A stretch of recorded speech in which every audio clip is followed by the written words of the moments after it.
The roar of the crowd, the glint of the trophy, the agony of defeat. 4 years, the World Cup eluded him, a shadow hanging over his legendary career. But through every setback, every crushing disappointment, a fierce determination burned within Messi, culminating in a historic triumph that redefined his legacy. This is the story of his unwavering resilience. Most people look at Lionel Messi today and see a god of the game. They see the Ballon d'Ors, the packed stadiums in Miami, the Champions League medals, and that iconic image of him on his teammates' shoulders in Qatar. But if you rewind the tape, you don't find a prodigy who had everything handed to him on a silver platter. You find a kid in Rosario, Argentina, who was quite literally falling behind. Born in 1987 to a factory steelworker father and a cleaner mother, Leo was the smallest kid in the neighborhood. We aren't talking about just being short. We are talking about a medical condition. When he was just a boy, his grandmother, the first person to really believe in him, took him to a local game. The coach didn't want to play him because he was too small, afraid he'd get hurt. His grandmother insisted. Put him in. The coach finally caved. The ball came to Leo's left foot, and he didn't just kick it. He controlled it like it was glued to his boot. He dribbled through kids twice his size. The talent was undeniable. But by age 10, the dream hit a wall. He was diagnosed with a growth hormone deficiency. While other kids were hitting growth spurts, Leo's body had hit the brakes. The treatment was expensive. Daily injections that cost about $900 a month. For a humble family in Argentina, that was a fortune. His local club, Newell's Old Boys, promised to help but often failed to produce the money. The family was stuck. Imagine being the most talented kid in the country but knowing your career could be over before it started simply because you couldn't afford the medicine to grow. This is where the story takes its first massive turn. It wasn't a local scout who saved the day. It was a desperate gamble across the ocean. At 13, Leo and his father, Jorge, flew to Barcelona for a trial. It was a chaotic time. The club directors hesitated. He was too young, too small, and bringing a kid from South America was a logistical nightmare back then. Leo and his dad waited in a hotel room, week after week, wondering if they should just go back to Rosario. Finally, Carlos Rexach, a Barca executive, saw Leo play. He knew instantly. To make sure Leo didn't leave, Rexach grabbed the nearest thing he could find, a paper napkin in a restaurant, and wrote out a contract. That napkin changed history. But the reality wasn't a fairy tale yet. Barcelona agreed to pay for the treatments, but the condition was that Leo had to move. At 13, he left his mother, his brothers, and his friends behind. His dad stayed with him in Spain, but the rest of the family eventually went back to Argentina. Leo often cried himself to sleep, hiding his tears from his dad so he wouldn't feel guilty. He was injecting hormones into his own legs every night, a painful reminder of the price he had to pay to chase this dream. When he finally got onto the pitch at La Masia, Barcelona's famous academy, he didn't speak much. But once the whistle blew, the silence broke. He was ferocious. He was taking out his homesickness, his frustration, and his anger on the ball. Breaking into the first team was the next mountain. At the time, Barcelona belonged to Ronaldinho. The Brazilian magician was the best player in the world, a larger-than-life character. It would have been easy for a shy teenager to get swallowed up by that shadow. Instead, Ronaldinho took Leo under his wing, calling him little brother. When Leo scored his first senior goal, it was Ronaldinho who provided the assist and then hoisted him onto his back. But the feel-good vibes didn't last forever.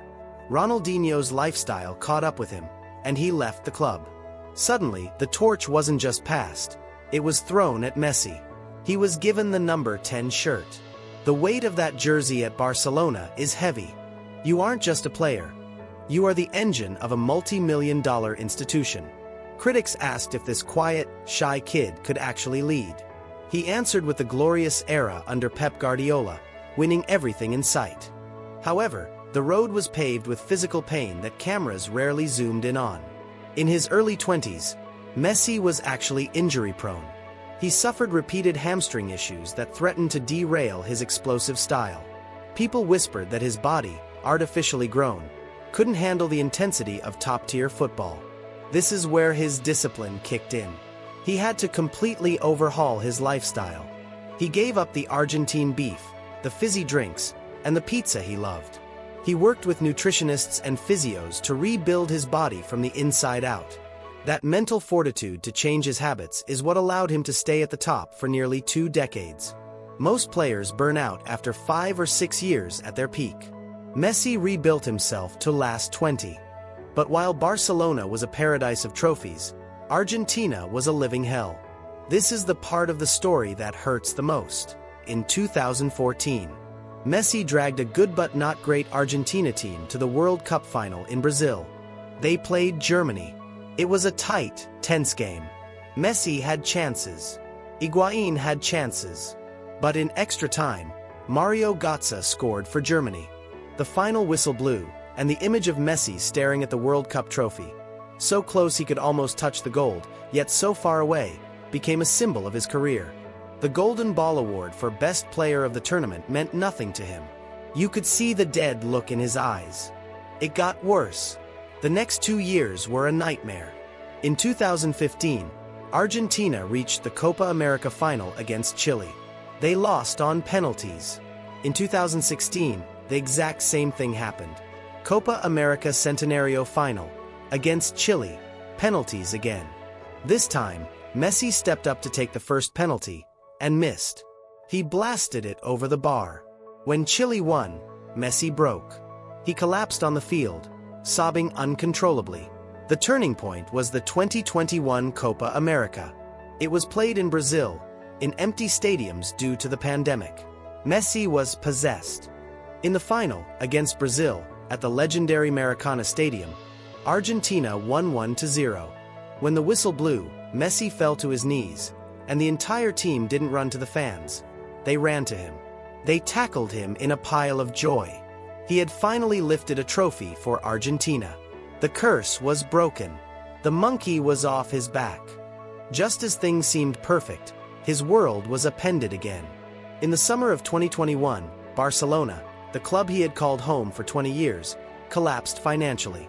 They couldn't afford to register his contract. Messi, who had agreed to a pay cut to stay, was told he had to leave. The press conference was heartbreaking.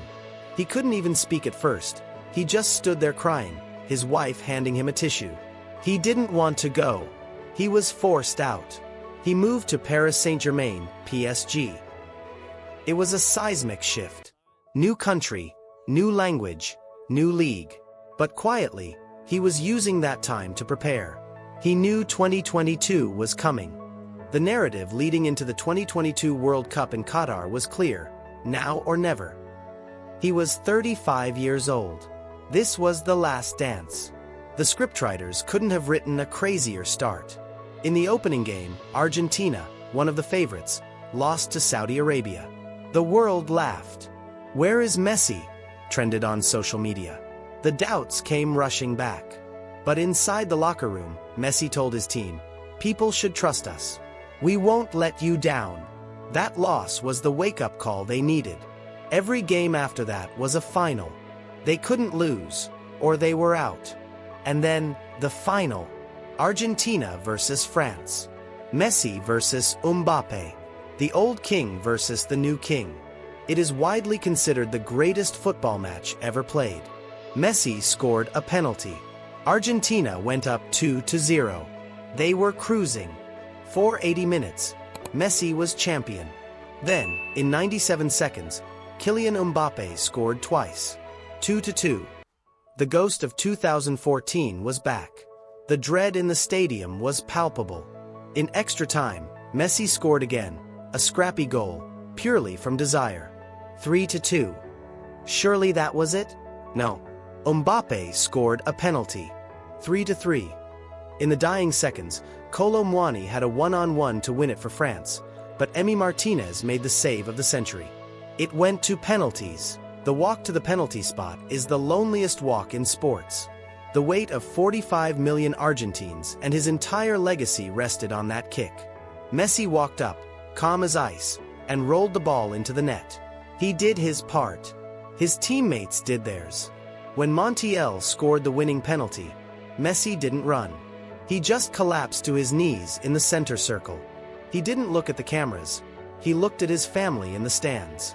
After 16 years of trying, after the criticism, the retirement, the tears, and the pain, he was a world champion. The picture of him lifting the trophy, wearing that sheer black bished robe, became the most liked photo in the history of the internet. It wasn't just a win, it was a coronation. Having completed football, literally winning every major trophy possible, Messi made another shocking move. He didn't go back to Barcelona, and he didn't take the billion-dollar offer from Saudi Arabia. He went to Inter Miami in the MLS. People said he was going there to retire. They were wrong. He arrived at a team that was in last place. Dead last.